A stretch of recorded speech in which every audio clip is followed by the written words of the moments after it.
Hey, it's Chad here, and welcome back into another episode of A Level Deeper. I'm glad you're here. I'm glad you're taking the time to listen to this conversation. That one today is the conversation that I had with Danielle Boquette. Danielle is the host of the With Mrs. B podcast. She is also a new author of the book Notes to Self. And this conversation was about a lot of those notes to self that Danielle has written over the years. And what do you know? The notes to self that we write that we might need are often the notes that other people might need as well. This podcast is about the internal work and the things that we need to do as human beings in order to show up as our best selves, understand ourselves the most and the best that we can, and therefore show up in a positive or a intentional way for other people. We talk about the things that limit us and the things that get in the way, and Danielle shares some of her story of this thing that she was craving and didn't have in her childhood, and how that was the thing that she aligned so many of her actions to in her adult life, and that led her to a place where she woke up and realized, I don't think this is bringing me the meaning and the fulfillment that I thought that it would. And then she made some changes, and she started doing some of this internal work that we'll talk about in this conversation. Maybe my favorite part of our discussion was talking about the idea of self-trust and self-belief. I share with her, it's something that's been on my mind recently, something that I've been talking about with my coach Nate in some of our sessions, that I've been struggling with my own self-belief. And so we talked about, how do we go about building self-trust and self-belief? What is that process like? What are the things that we need to be doing and looking out for in order to create more of that? And why does that matter? Why is that important? I really enjoyed that part of the conversation. If you've ever felt anything around not trusting yourself, not believing in yourself, which I think would also mean that you are a human being, then I think you're going to take something from that part of this discussion. There's a lot of good stuff in this one. And so at this point, I'm going to take off the introduction hat and pass the microphone back to a past version of me that had this conversation with Danielle, sitting in the sunshine in Alabama as we are making our way out west. Here is my conversation with Danielle Boquette. I hope you enjoy.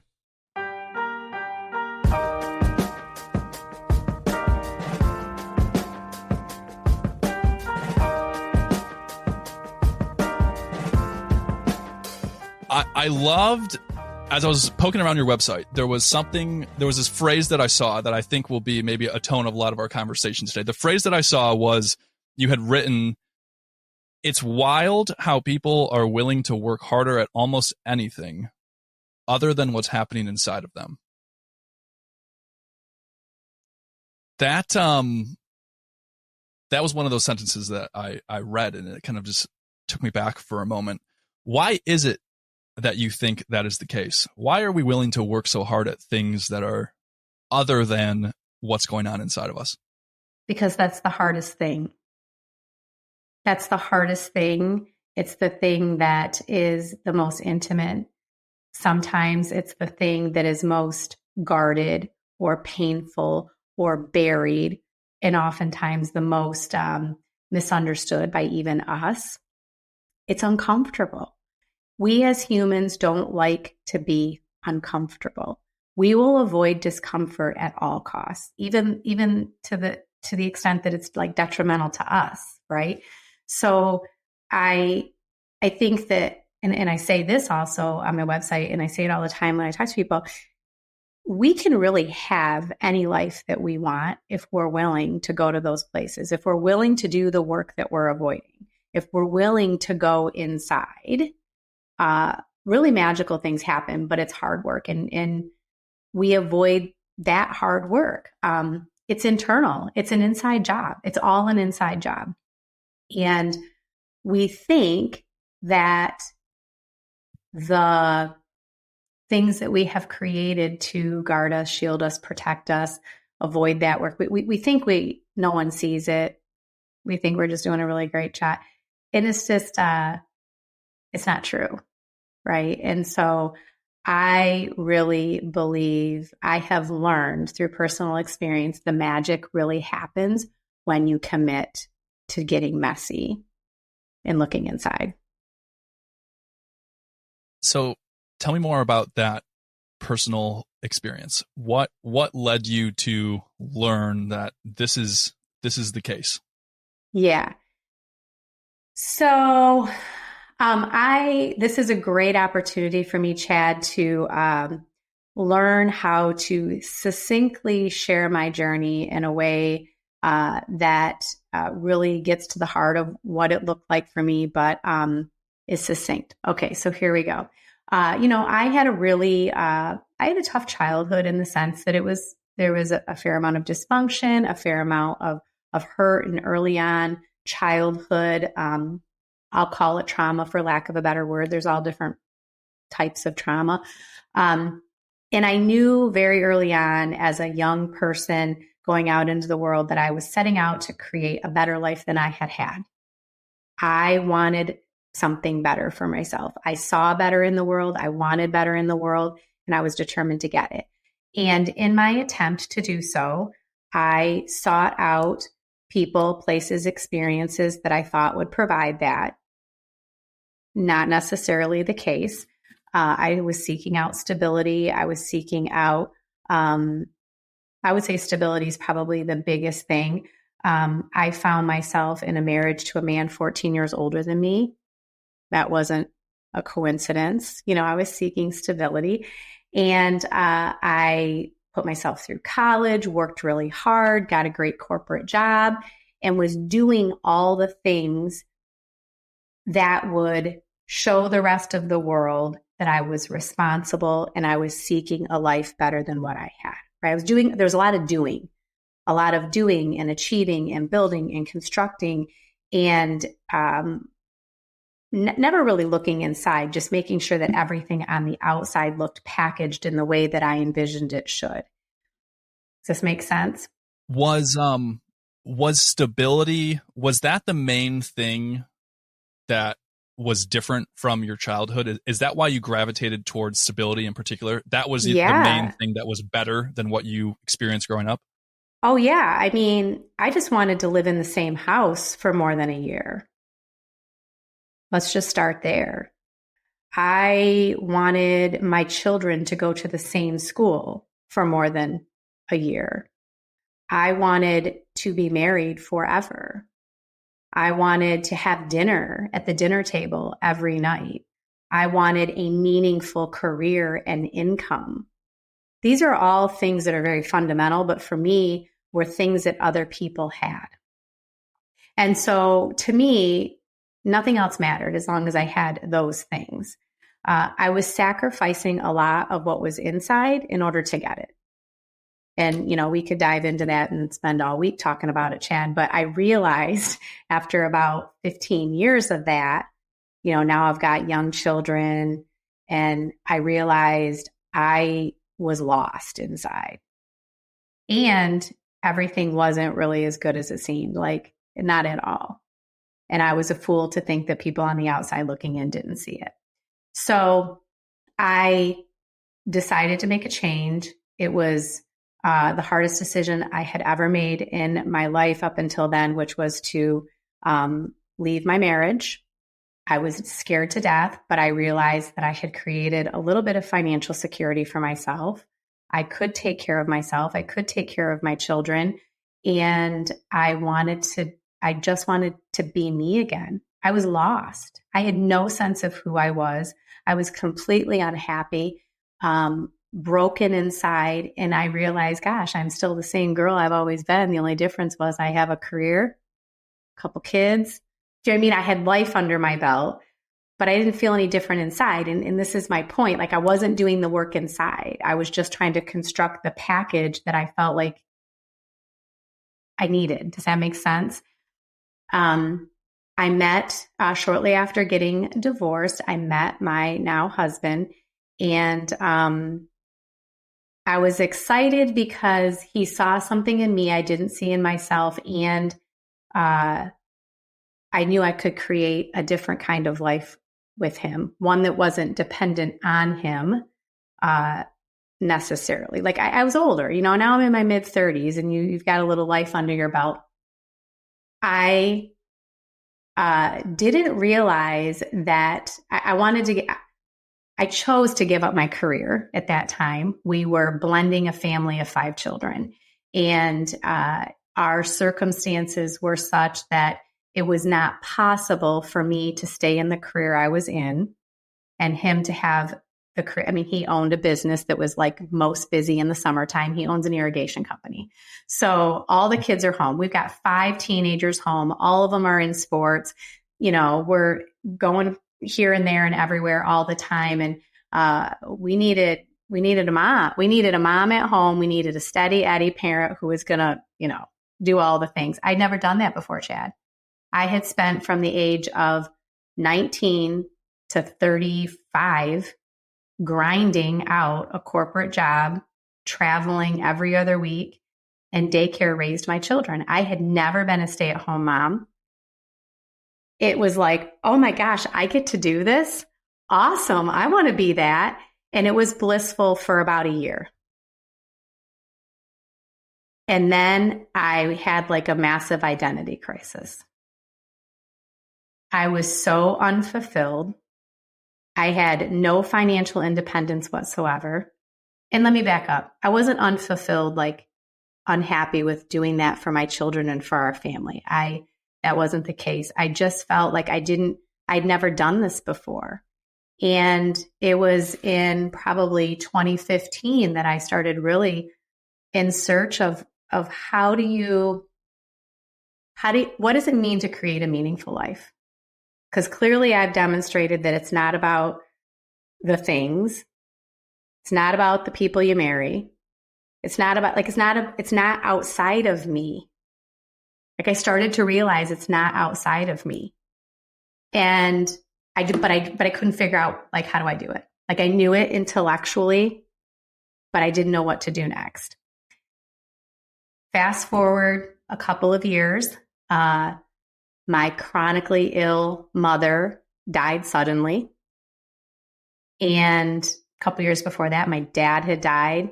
And that was just the straw that broke the camel's back. I looked around at my life and I'm like, I have built a beautiful life.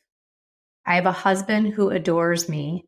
I have abundance in so many different ways, amazing children, friends everywhere I turn. And so why is it that I cannot get out of bed in the morning? What is going on with me? How can I have it all but feel completely empty inside? And also still having this bizarre identity crisis with where do I belong and what is my purpose? And here's where things completely changed. I had been going to a traditional therapy. COVID happened. I couldn't see my therapist anymore in person. I had gotten tired of meeting with her anyway because she just wanted to keep talking about, mom and dad and my childhood, and that got old. I wanted to look forward. Forget all that. I want to look forward. I wanted someone to tell me how to make it better in the future. And I ran into this woman who was doing life coaching. And she said one thing to me, which is where we started this conversation. She said, it all starts with you. You want this to feel different and that to feel different and figure out your like she said, you've got to look inside. Until you look inside, get messy, get real, get honest, be vulnerable, do the work. You're just going to go and like, it's just going to be a cycle of like, go get the thing, feel happy, then feel like shit again, go get the thing, it's just like, you have to go inside. And every time I would reach out to her and say, oh, what about this thing and this person? She would say, well, what about you? Who are you? And she kept always like putting it back on me. And it was very frustrating, Chad.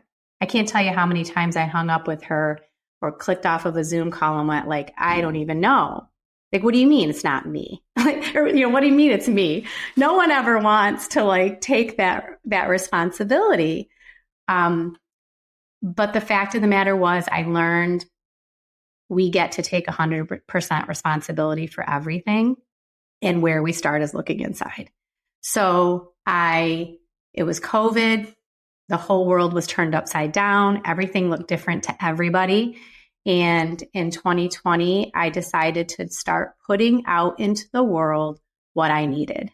I needed inspiration. I needed motivation. I needed to be grounded. I needed positivity. And everybody else did at that time.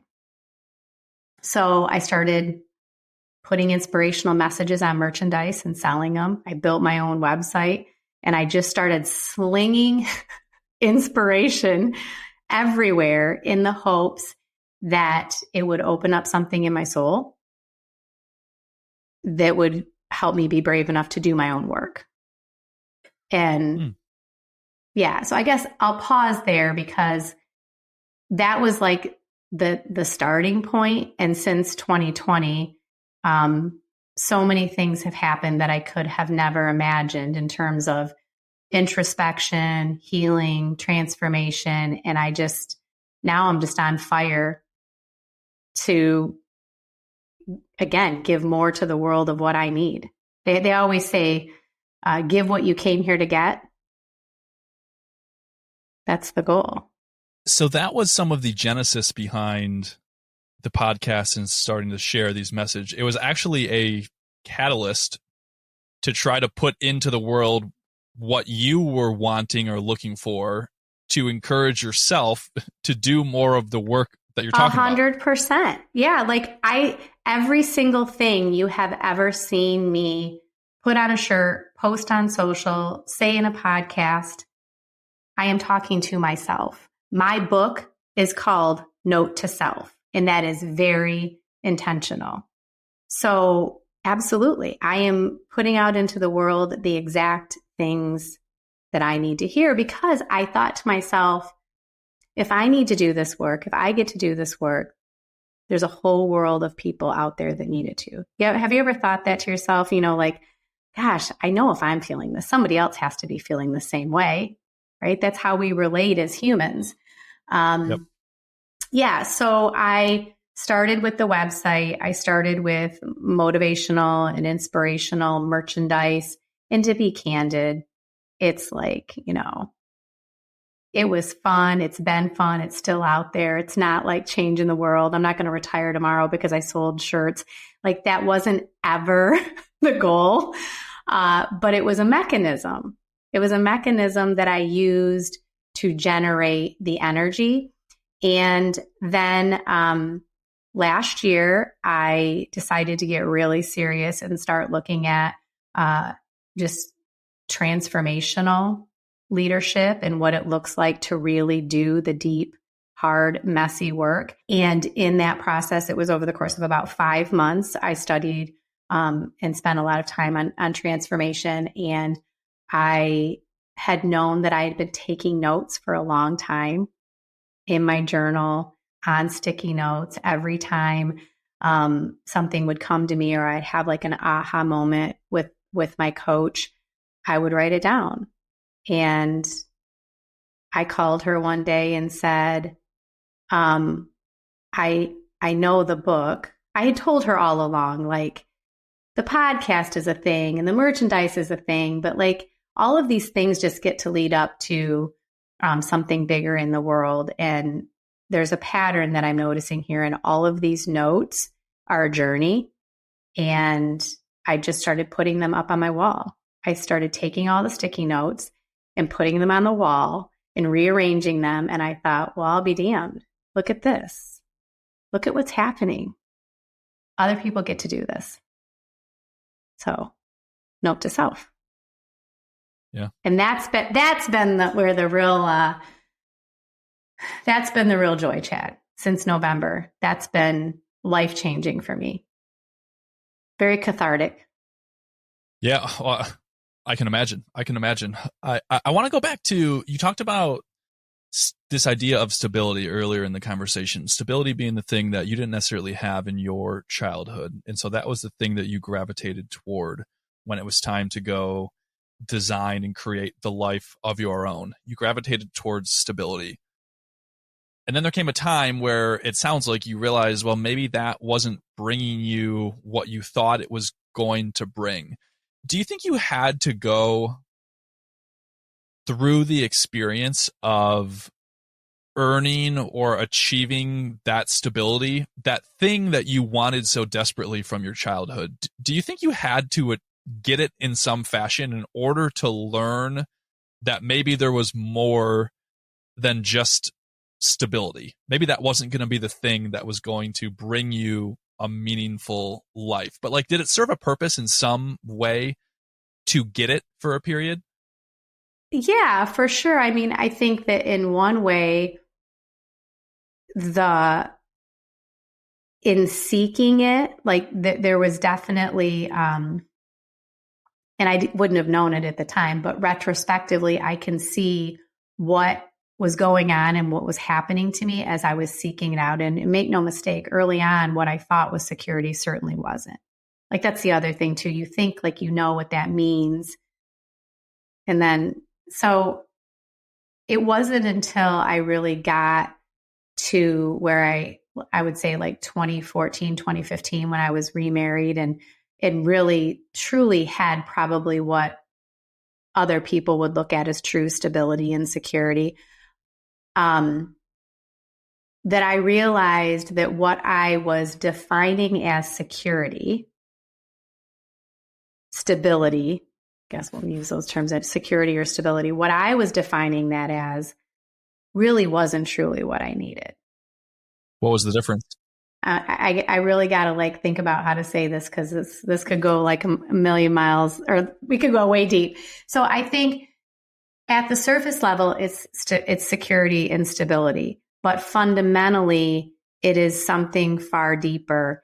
And I think that's what I was trying to get at earlier. We sometimes look at the surface level of what we think is going to make us better and or make us feel better or safer or like we've achieved the thing, when in reality, it wasn't really about an external thing. It was about like, do I trust myself? Like, am I stable inside?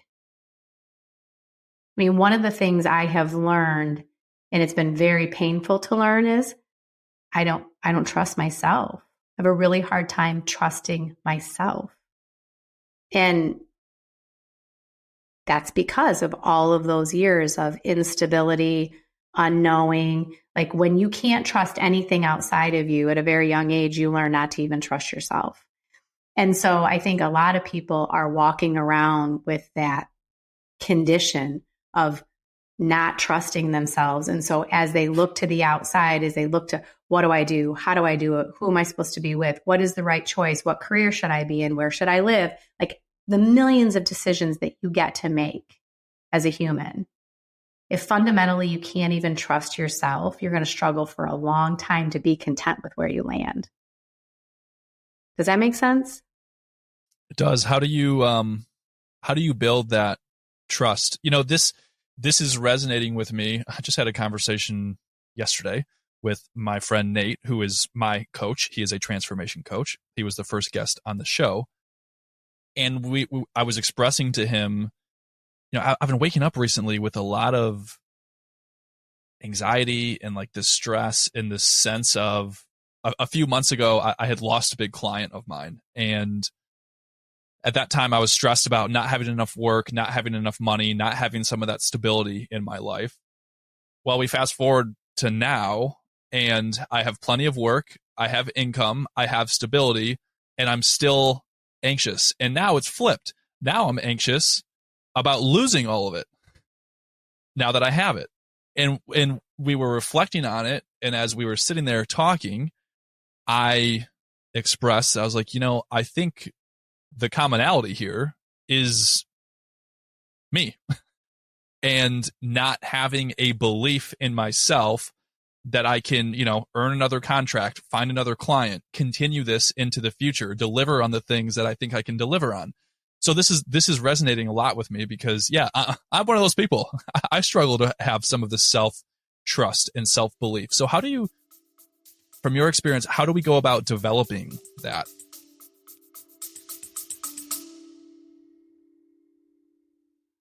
Hey, if you've been enjoying these conversations, I've got a request for you. In the description of this episode is a link to a site called Buy Me a Coffee. And if you follow that link, you can, well, buy me a coffee. You could buy me a coffee to support late night editing or early morning recordings and all of the work that goes behind the scenes to create this show. Consider it like a digital tip jar and a way for you to leave a one-time donation to the show to help support me and help support meaningful conversations like this. Anyway, if you head to that link to check it out and make a small donation, I would really appreciate that, and it helps keep this show going and cover the costs associated with producing it on a weekly basis. Your support means the world to me, so thank you very much in advance. Okay, back to the show.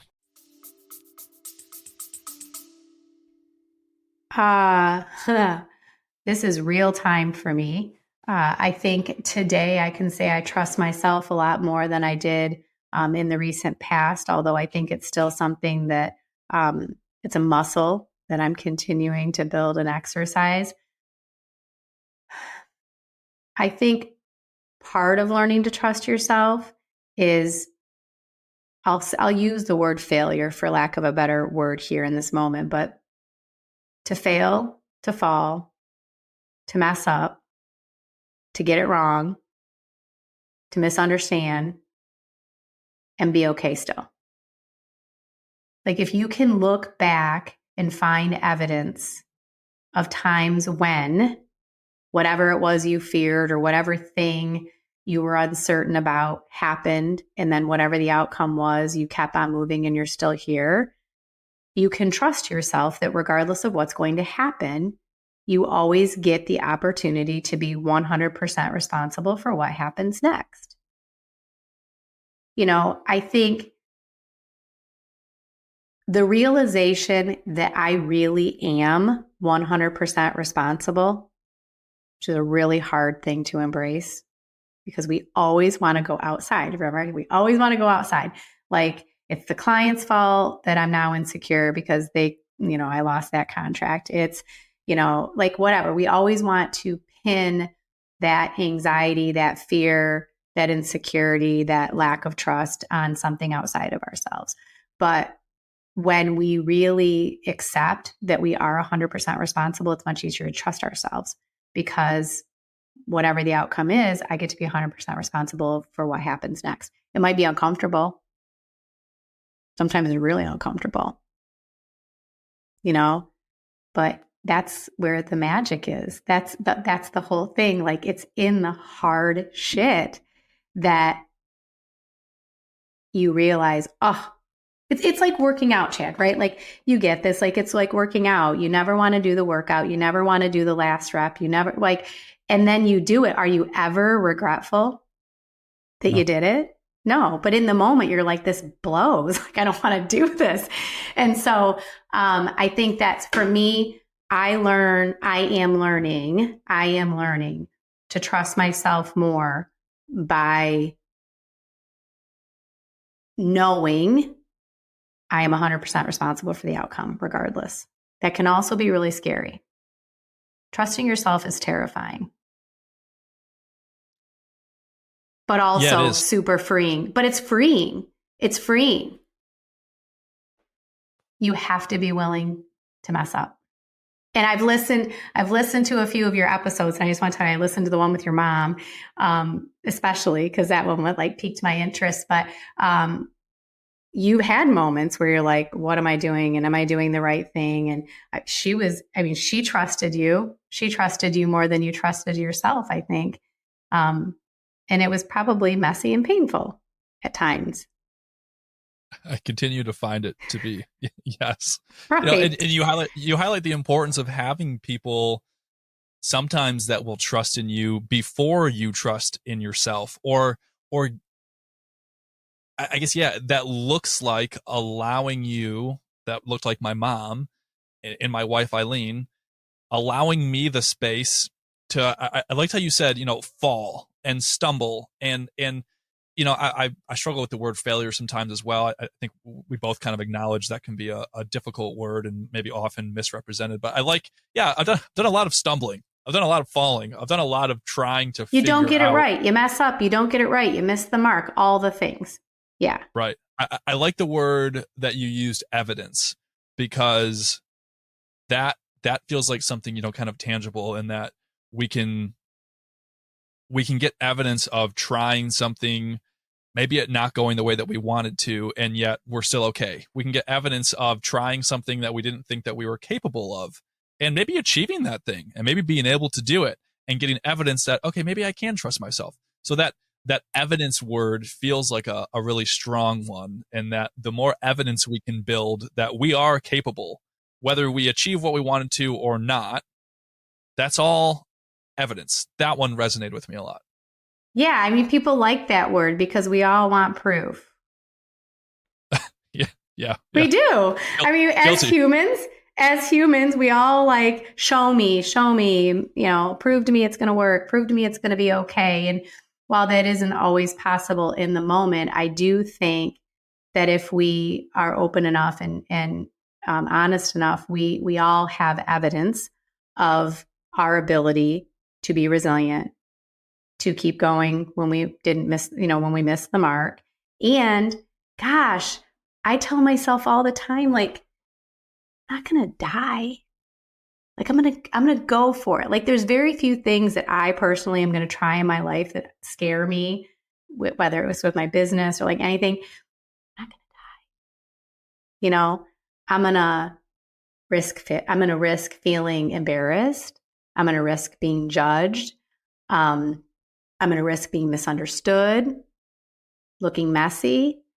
But unless I take those risks, I cannot demonstrate trust in myself ever. And I'll never build a little book of evidence, right, that I can be resilient. So I think for me, that's the place I'm at in my life is I'm very interested, and I encourage others to get really intentional about building evidence.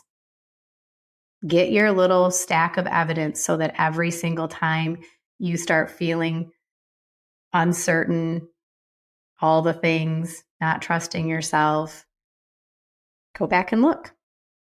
That's empowering. That word risk is an interesting one as well. As you're talking about risking what people are going to think of you and risking judgment and risking some of those things, my perspective is that's what holds a lot of people back from maybe sharing some of their true selves or some of the things that would feel true, authentic, that they might genuinely want to share. Do you think it's risking some of those things, risking some of the ways that we are going to be perceived? Is that what you think holds people back often from maybe taking a step or two toward this meaningful life that we're talking about?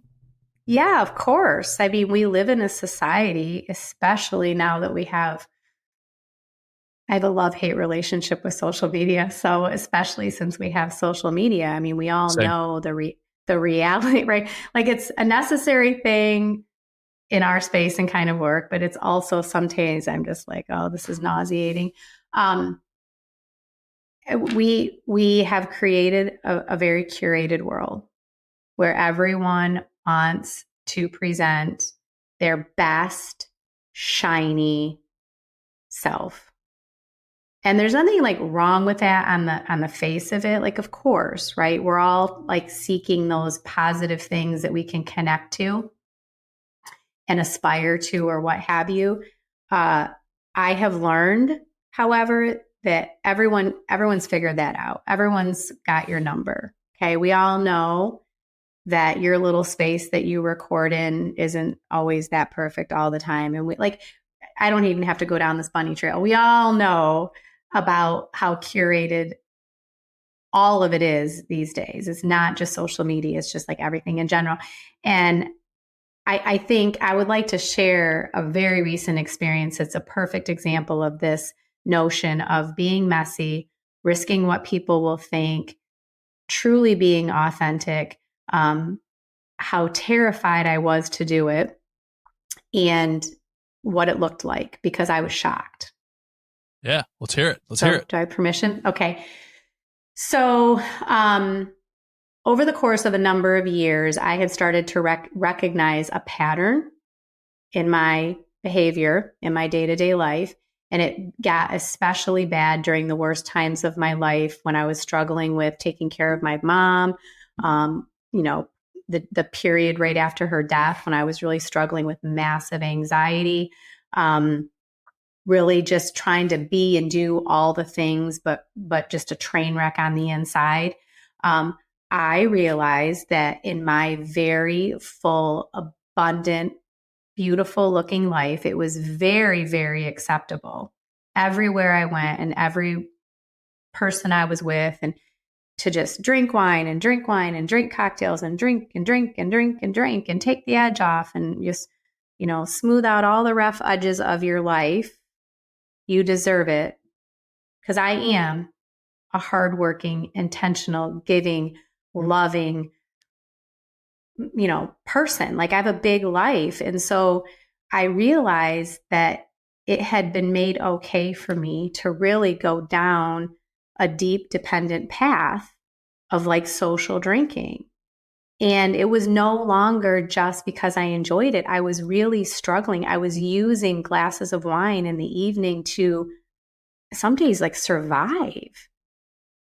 And that felt really gross and ugly to me. And I hid it for a long time. I tried to figure it out on my own for a long time. It was embarrassing. I come from a family of alcoholism. That was like the biggest scar and mar you could ever like put out, right? Like I didn't want that. I tried to be really, brave about it and figure it out. Long story short, I knew in my core that given the work I wanted to do in the world, the only authentic thing to be was honest with every single person that I came in contact with about I struggled. I am struggling. It's unhealthy. And I need to say it out loud to the world because I know I'm not alone. And I can do all the things and be all the things and also still be struggling. And without telling my husband, without telling my children, I decided to do dry January and I went on social media and I said, this sucks and it's hard. And here's where I'm at. And I get to be different. I get to try something different. And I don't even know what this means, but I have got to say it out loud because it's eating me alive. I was terrified, absolutely terrified. And that one social media post was the most like the post that got the most attention of anything I've ever posted in 4 years. People called me, DM'd me. Oh my gosh. Oh my God. Like it was just like the floodgates opened with love and appreciation. That's what the world really wants. They want you to be authentic, vulnerable, open, messy, just like them. That's what's real. No one gives a shit if you're perfectly packaged. So it was an interesting process going through that. I spent about a week feeling very shell-shocked and embarrassed and like, oh my gosh, but it was the most freeing experience I've ever had. And going back to trusting yourself, I needed to trust that everything that was around me and that I had created was authentic enough that if I did that one last thing that I had been holding out on, it would be okay. Like I would be held. I trusted that. It was scary, but I really trusted it, or else I wouldn't have ever done it. It was interesting. My husband saw that on social media. I didn't tell him first. It was a bit of a shock to him. But today is day 80. Day 80 of an alcohol-free life, and being authentic, being honest, and being willing to be messy, that was freeing. Absolutely freeing. How has the experience been? How has it felt as you sit here on day 80? I mean, what have you noticed?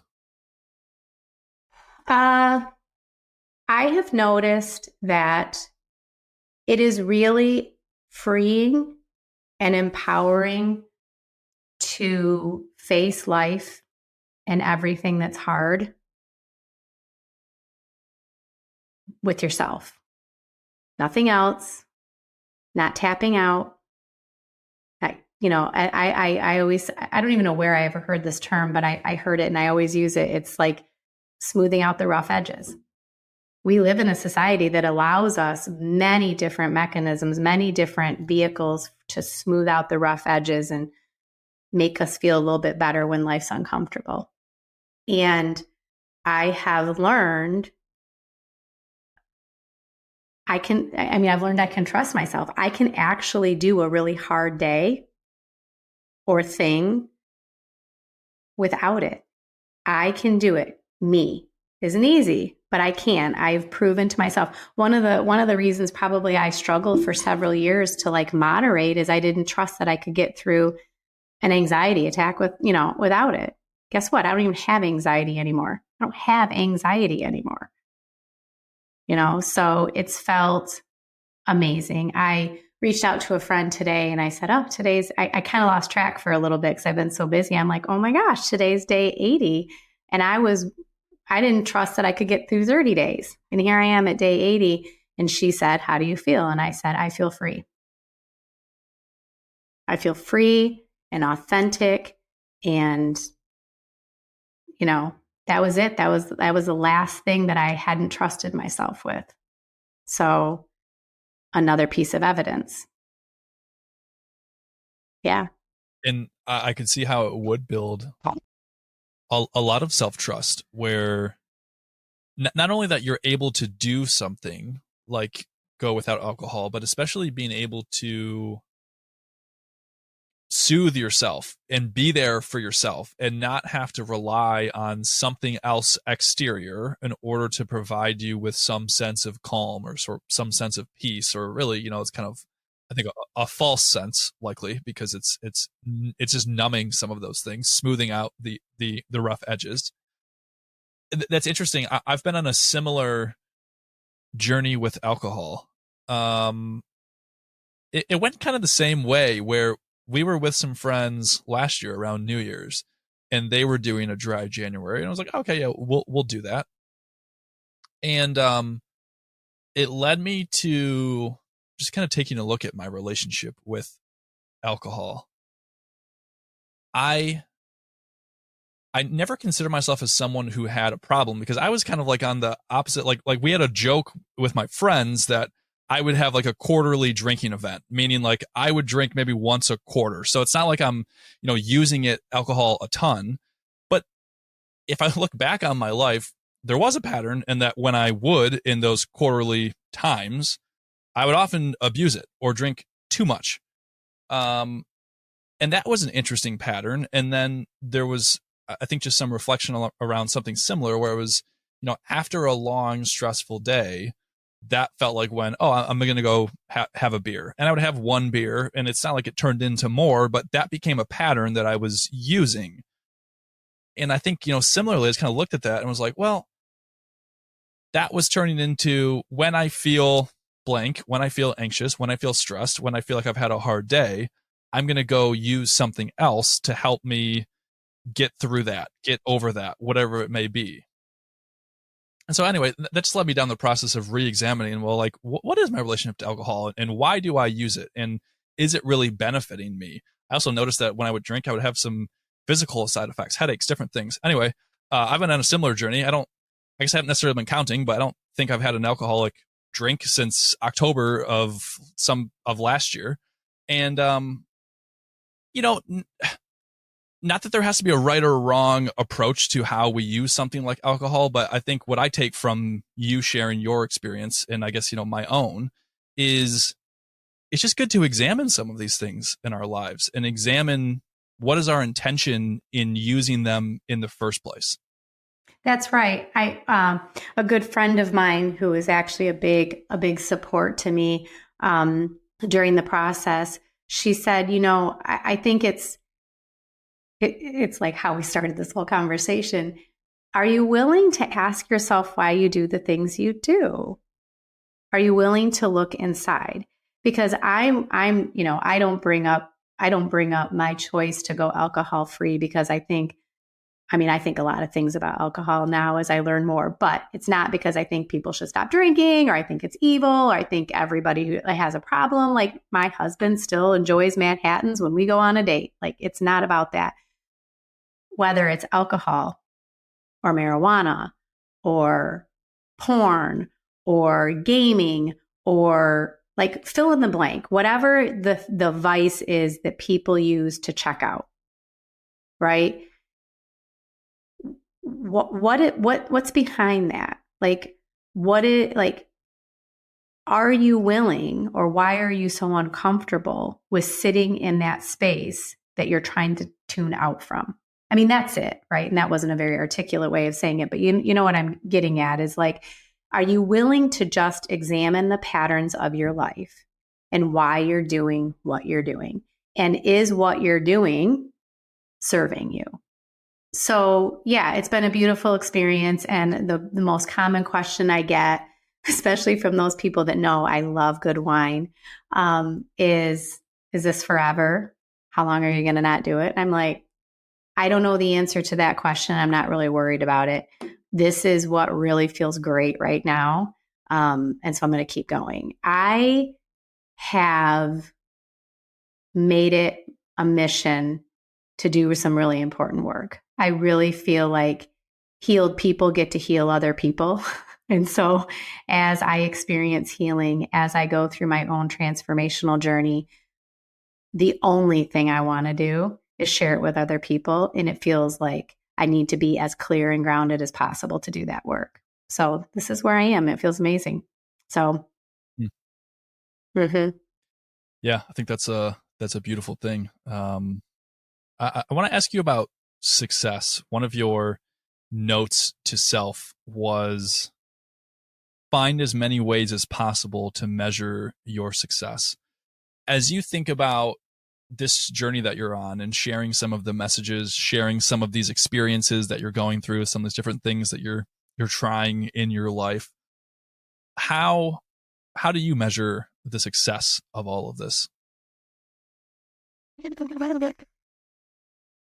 Well, first I want to say finding as many ways as possible to measure your success helps you fill that folder full of evidence. I mean, that's one thing, right? It's another way of saying find evidence. I feel like right now, how I measure success is what it feels like to be by myself in my own mind and in my own being. That is success to me. Being clear, being grounded. I measure success in my relationship with my children. I have lived enough life and have seen enough people and relationships between children and parents to know that that relationship isn't always great. And there are many child-parent relationships that are broken. I don't think anything's beyond repair. I do believe that, but there are a lot of broken relationships. And I feel really good about the parent that I have been and get to be. You know, my children are all now young adults. And I feel like if your children look to you as a mentor, as someone they trust, as someone they believe in, someone they want to hang out with and be friends with, that's a measure of success. Like I will always be my children's parent first, but especially as they get older, the greatest compliment anyone could pay me is my children saying, "You're an amazing mom." Like that's, you know, I could be done today and I'd be happy with that. The depth of relationships, I measure success in the depth of relationships. I have many, many deep and meaningful relationships that's more evidence. That's what I lean into. I know whatever it is I try to chase after in this world, there are just tons of people cheering me on. So I feel like whether your sideline of cheerleaders is 2 or 3 really, really loud people who are going to run with you, or you've got people lined the streets for miles, either which way, make sure you have a good cheering section. And if you do, that's success. I think success is recognizing abundance in your life beyond finances. You know, money is not success. Money is not success. There are a lot of really wealthy people who are really struggling. A long time ago, I don't know who said it. I want to say it was Stephen Covey. I'm old enough to still be quoting Stephen Covey, but maybe not. I don't remember who said it, but someone said success isn't about making money. It's about making sense. And for me, success means making sense, being true to who you are, living an authentic life. Success means you're contributing something to the world outside of yourself. That's what I think success is. Do you find yourself, do you ever get lost in other measures of success or how other people might define it or measure it? Yeah. I mean, we were talking about social media. I'm here to say out loud, have a podcast, wrote a book, sling inspiration everywhere, still have less than 1,000 followers on social media. Is success having a whole bunch of followers? I mean, yeah, sometimes I get caught up in that. I just told my daughter today, she lives in California. She knows 1 million people. I'm like, isn't there anybody that wants to follow your mom on social media? It would feel really good. You know, like silly little metrics like that. I also, having built a career early on, and it was a successful career. I made a lot of money early on in life and then gave that up to pivot, you know, and live this new life and raise a bunch of teenagers, which was amazing.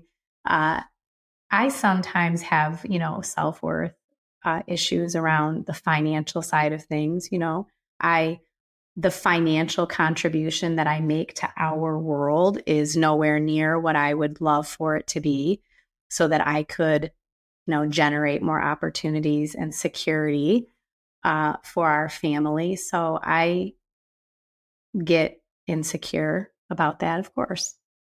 But then I just go back to my purpose. And I believe that abundance and success, it looks very different than money. So I'm leaning into that right now and trusting that we'll be okay. I think it's a relatable response. It'd be easy for me to say, and I've said on the show often, that success feels like when you and I record a conversation like we are right now, I've achieved what I wanted to achieve. We've gotten to connect, and we haven't even shared this conversation, and that is a version of success. That's the easy version. That's the version that I aspire to be my definition on a consistent basis. There are moments of clarity where I feel like I'm succeeding from that standpoint alone. But it's untrue to say that then there's not moments like 2 days ago where I'm telling Eileen, like, I don't know why this show isn't growing. You know, people seem to like it. I get good feedback on it, and it's not growing. How come my numbers aren't going up? And that leads to a conversation there. So, you know, it feels relatable that I think many of us have these, what we aspire to be, our true definitions of success. A lot of the things that you mentioned that have nothing to do with any kind of numbers or metrics. And yet we can still very easily get lost in some of the societal things and the societal measures of success. And it can be hard to try to keep ourselves, I find it hard to keep myself centered on the definitions that are unique and meaningful to me, not to someone else. Yeah. And that's what I would say is no one gets to define success for you. No one. And to me, why are you doing what you're doing? I'm not doing what I'm doing to have millions of Instagram followers. I'm not doing what I'm doing to get rich. I'm not doing what I'm doing so that I'm doing what I'm doing because I believe that healed people heal people. I believe that the world gets to transform. I believe that there are people walking around who are living much smaller versions of themselves than they truly are. And I believe that something was dropped inside of me a long time ago that is like now coming to light, and I get to lean into that. That's why I'm doing what I'm doing. And if I stick with my why,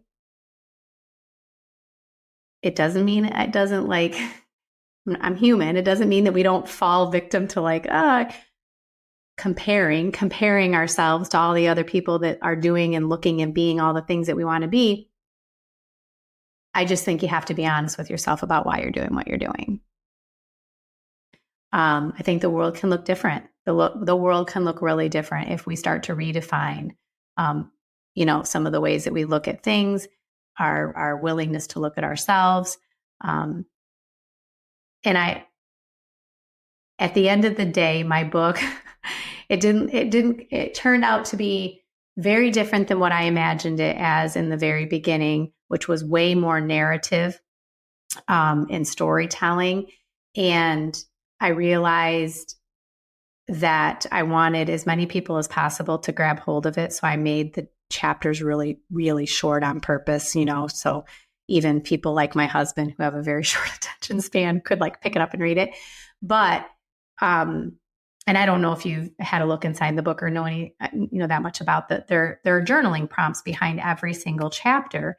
And I intentionally did that because about halfway through writing it with no journal prompts, I realized my experience and my story are my experience and my story. And although relatable and can be a conversation starter, the real magic for another person is when I present an idea or something that I've learned, what it means to them and how it shows up in their life. And so every single person, I believe, who reads Note to Self is going to have a different experience. They're all going to read the notes to self. They're all going to read my experience and my perspective on it.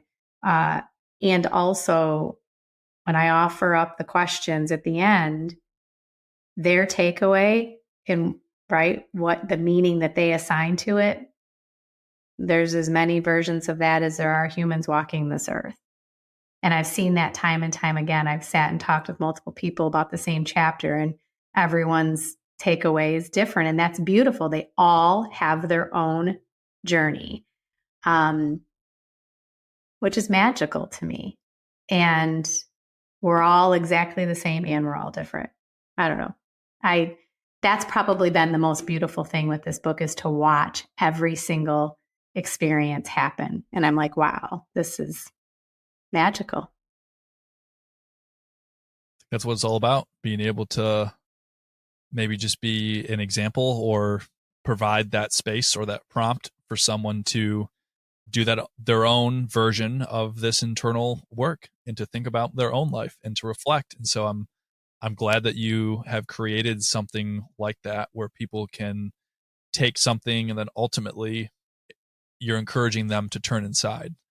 If people want to find your book, Note to Self, if they want to find your podcast, some of the work that you're doing, some of the things that you're sharing online, where can people find some of those things? Yeah, so you can access everything on my website with mrsb.com. You can access the podcast from there, previous blog posts, which ultimately became the book. And there are links to purchase the book. I have some planners and journals and other things like that. The book can also be found on Amazon. If you go onto Amazon and type in Danielle Boquette, the book and all the journals that I've created are there. And we also, I want to tell you, do you see this? So your listeners want to be able to see it, but do you see this little butterfly? Yeah, so she's pointing to necklace. her, anyone listening, she's pointing to a necklace. Yeah, so it's a little teeny tiny butterfly. The cover of my book, Note to Self, very purposefully features a butterfly, which represents transformation. And I was lucky enough just recently to partner with a local jeweler who created this butterfly necklace, which is also on my website. So I really wanted a constant reminder for anyone in my community who read the book or otherwise that, we are never transformed. We are always transforming. We are always healing. And so this is also on the website. It's brand new, and we're unveiling it at an event tomorrow. So I'm super excited about that. And again, it's not about selling necklaces. It's not even about selling like all the things. It's about standing in a place of example and source and encouraging other people to do the hard work they're avoiding, right? Do the hard work you're avoiding. Trust yourself. I like the idea of we are not transformed, we are transforming. It's a forever ongoing process. Always. Yeah. Thank you for being in that process, and thank you for sharing some of what that has felt like and what it currently feels like with me today. And thank you for sharing for the many people who will listen to this conversation. I appreciate you. Yeah. I appreciate you being willing to share your story, as I think that's the most powerful thing we can often do. So thank you. Yeah. Thank you for having me. I've enjoyed it. Hey, thanks for tuning into this episode of the podcast. If you enjoyed it, the thing you can do the most to help us grow the show is to share it with someone. Is there someone in your life who you think would benefit from hearing a conversation like this? If so, send them a text, send them an email, just let them know that this conversation exists. That would be really meaningful to me. If you haven't, you could also leave a 5-star rating or review on Apple or Spotify. It just helps build the credibility of the show as more people find it and discover it. If you want to connect with me, you can do so on Instagram. My Instagram is @ChadMMiles. I would love to see you come jump in and share some of your thoughts about the show, or send me a message about maybe a question that you have, or really anything. Would love to hear from you. We'll see you next week. Bye-bye.